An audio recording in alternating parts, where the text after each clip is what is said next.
चाय में हम बिस्कुट डिप करके खाते हैं, कभी सोचा है हम क्यों खाते हैं? Nankhatai is the reason. So nankhatai was the first biscuit which gave us the reason कि हम चाय में बिस्कुट डिप करके खाएं. So this is a biscuit from the 16th century. उस टाइम पे मुगल्स का रूल था और यहाँ पे इंडिया में. और नान खताई का क्या मतलब है? It's a Persian inspired word जिसमें नान का मतलब इज़ नान, एक नान होता है, और खताई के दो मतलब है. एक पर्शियन लैंग्वेज में इसका मतलब था 6, जिसका मतलब था कि इसके अंदर 6 इंग्रेडिएंट्स यूज़ होते थे. एंड तो उन्होंने इसका नाम लग दिया नान खताई. एक और कॉन्सेप्ट ये कि अफ़गान में एक वर्ड होता है नान जिसका मतलब होता है बिस्किट, और अफ़गान में कुलचाए खताई के नाम से ये नान बिस्किट्स मिलते थे. तो ये वहाँ से इन्फ्लुएंस्ड है. तो नान खताई, नान वाले बिस्किट. सो इसकी स्टोरी है कि इंडिया में उस टाइम पे सुरात एक जगह है गुजरात में जहाँ पे एक डच फैमिली रहती थी और उनकी एक बेकरी थी और वो लोकल डच इमिग्रेंट्स के लिए वहाँ पे बेक गुड्स वगैरह बनाते थे. And use to make a big naan, इतना बड़ा एक नान बिस्किट टाइप सा होता था जिसके अंदर वो 6 इंग्रेडिएंट्स यूज़ करते थे इसका. And one of the leavening agent जो वो उस बिस्किट में यूज़ करते थे वॉज टोडी. और वो उसका टेस्ट लोकल जो थे इंडियन को नहीं पसंद था, तो eventually the recipe was changed. खैर, जब वो यहाँ से जाने लगे तो उन्होंने क्या किया कि ये बेकरी जो थी एक पारसी थे जेंटलमैन जिनको उन्होंने बेच दी, जिनका नाम था डोटीवाला. सो मिस्टर डोटीवाला ने क्या किया, he took over the bakery and he started selling the same way जैसे वो बेकरी पहले चल रही थी. एंड ही रियलाइज कि it's not working and sales कम है, लोग वो ब्रेड और नान नहीं ख़रीद रहे जिसके अंदर टॉडी इस्तेमाल हो रहा है, क्योंकि वो एक पाम ट्री से आता था और उससे अल्कोहल वगैरह बनती थी. तो locals would not by that और वो शेल्फ पे पड़ी पड़ी ड्राई हो जाती थी. And what he used to do is कि उसको सस्ते में गरीब लोगों में दे देते थे या फ्री में दे देते होंगे. So and the locals what they used to do is कि वो उसको चाय में डिप करके उस खस्ता जो ड्राइड ब्रेड थे उसको खाते थे. And then it click to him कि if they are enjoying it like this then this should work and I can create some biscuits जिसको हम चाय में डिप करके खा सकें जो कि क्रिस्पी हो. And mister Dotiwala took the inspiration and उन्होंने वो उस बड़े नान बिस्किट को छोटे बिस्किट बनाना शुरू कर दिए. And he started selling those and they it worked and he started calling them Irani biscuit. Mister Dotiwala ने क्या किया कि उस टाइम पे इन मुग़ल कुज़ीन का बहुत ज़्यादा बोलबाला था और पूरे इंडिया में Mughal cuisine was very famous which was inspired by the Persian cuisine. तो पर्शिया में उस टाइम पे एक बिस्किट था जो बहुत फेमस था जिसको ब्रेड ऑफ कैथी कहा जाता था. ब्रेड ऑफ कैथी एक पुराना नाम है चाइना का और उसकी रेसिपी भी एग्जैक्टली ऐसे थी. And then again the silk cruise was involve. तो मे बी बीच में कॉन्सेप्ट था कुलचाए खताई का जो अफ़गानी बिस्किट था. So he renamed this Irani biscuit to nankhatai ताकि एक न्यू मार्केटिंग स्ट्रैटेजी और न्यू क्या कहना चाहिए, एक नया नाम मिल सके इस बिस्किट को, एक नई जान दी इस बिस्किट को ताकि people would enjoy with a new name and new brand ideology, I would say. And it worked and it started getting famous all across India. And the journey of this biscuit naan khatai from the 16th century to 21st century is just phenomenal. आज भी कोई लाहौर जाए and खलीफा की नान खताई ना लेके आए, that's not possible for us. So this biscuit got famous all across India after partition. There were bakeries जो बिल्कुल partition के बाद यहाँ पे बनाई गई पाकिस्तान में. खलीफा बेकरी मोची दरवाजे में लाहौर में है and it is one of the best places in Pakistan to eat नान खताई. आज भी कोई भी पाकिस्तान जा रहा है लाहौर से स्पेसिफिकली वी आस्क देम हमारे लिए नान खताई का पैकेट ले आए खलीफा बेकरी का. So this is something we love it, we cherish it. This is our biscuit and that's why I decided to make this biscuit at farmers market also.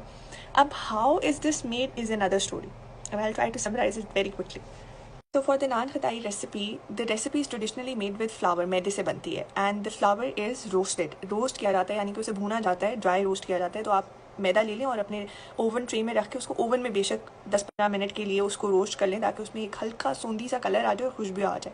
That gives that nutty flavour in the nankhatai. And उसके अंदर साबित बादाम use होते हैं, घी, sugar. अंडा is a debate, बहुत सारे लोग यूज़ करते हैं, नहीं करते. It's a choice. I have not used in my recipe and I have tried it every way. सूजी डाल के, सूजी के बगैर, almond flour, without almond flour, besan, without besan. These are the 4 option you can play around. Keep the recipe same जो मैंने share किया है और उसके अंदर 3 कप्स ऑफ फ्लावर है एंड आप उसके अंदर कोई भी वेरिएशन क्रिएट कर सकते हैं. हाफ फ्लावर, हाफ सूजी, 2 कप मैदा, आधा कप सूजी, आधा कप बेसन, आधा cup every combination just turns out great. Lately जो भी लास्ट मैंने ऑप्शन बनाई है that is with almond flour and besan and it just turns out great. मतलब मुंह में जाते ही मेल्ट हो जाती है, लाइक हाथ में पकड़ो और यूँ इतनी सॉफ्ट है कि बिल्कुल मज़ा आता है खाने में ना. तो बट इस रेसिपी में सूजी you have not seen and सूजी सिर्फ इसलिए यूज़ नहीं की क्योंकि इट्स नॉट ग्लूटेन फ्री.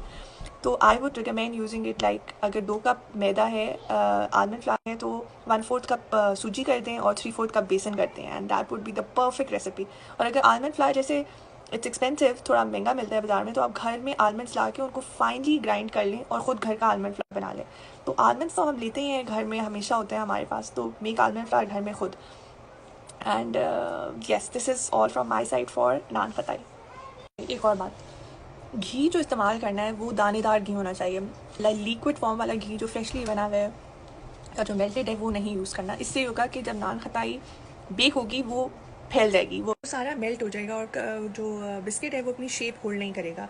तो इसलिए घी का दानेदार होना यानी कि सेमी सॉलिड होना बहुत इंपॉर्टेंट है। अगर आपके पास मेल्टेड घी है तो आप उसको फ्रीज़र में रख के ठंडा करें, चिल हो जाए, उसके बाद उसको रूम टेम्परेचर पे ला के फिर आप अपने बिस्किट्स के अंदर इस्तेमाल करें। एंड देन फ्रेशली ग्राउंडेड जो कार्डमम का फ्लेवर है, it will never come from cardamom powder. तो हमेशा बिस्किट्स में अगर कार्डमम या केक में कार्डमम यूज़ करना है तो फ्रेशली ग्राइंड करें और उसके बाद उसके अंदर डालें, वरना that flavour never comes out. And yes, that's all.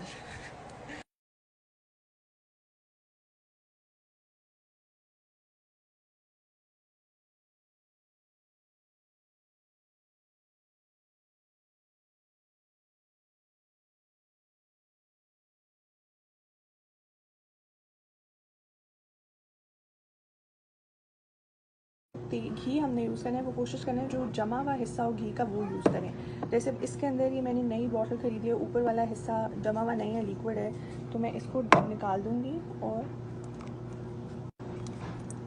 ये जो दानेदार सा जमा हुआ हिस्सा है ये मैं यूज़ करूँगी।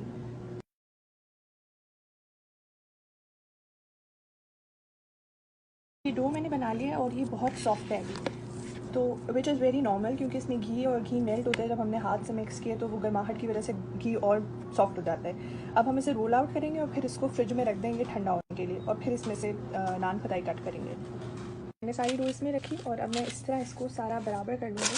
जितनी भी मुझे इसकी थिकनेस चाहिए, लाइक 1/4 इंच के करीब मैं इसे थिक रखूँगी इस तरह करके। और उसके बाद जब ये बिल्कुल इवन आउट हो जाएगा, इस तरह ये ऊपर रखेंगे, इसके ऊपर रोलर लगाएंगे और ये बिल्कुल फ्लैट हो जाएगा।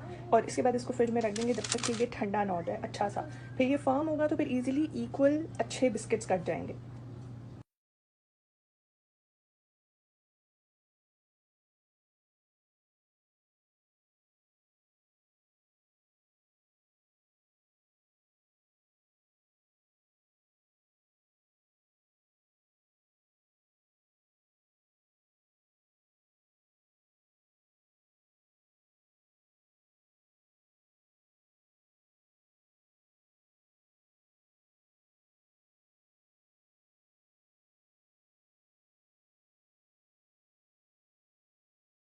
ये डो बिल्कुल ठंडी हो चुकी है, it's so firm and hard. और इजीली इस कटर से इस अपनी पसंद का शेप और कटर साइज ले लें, and then I am going to cut circles,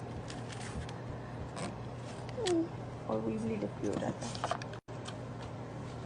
तो मैं इसको अपने ट्रे में रखते रहूँगी।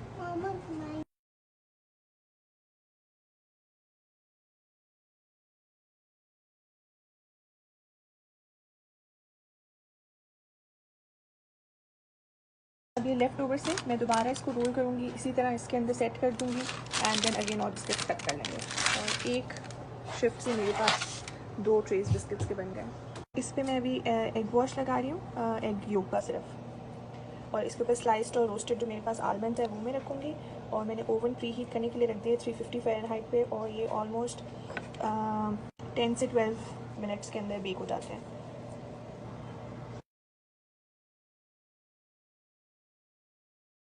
ये मेरा सेंटर रैक है ओवन का, मैंने इसमें ये रखा है। ऑलमोस्ट 8-9 मिनट्स बेक होने के बाद जब ये नीचे से पक जाएगा तो मैं इसको ऊपर वाले ग्रिल में कर दूँगी, जो मेरा टॉप ग्रिल है इस वक्त ओवन का, तो वो ऊपर से भी एक अच्छा उस पर कलर आ जाएगा।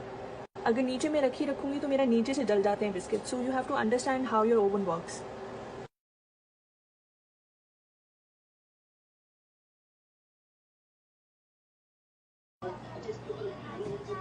अपने लैपटॉप पे भी स्काइप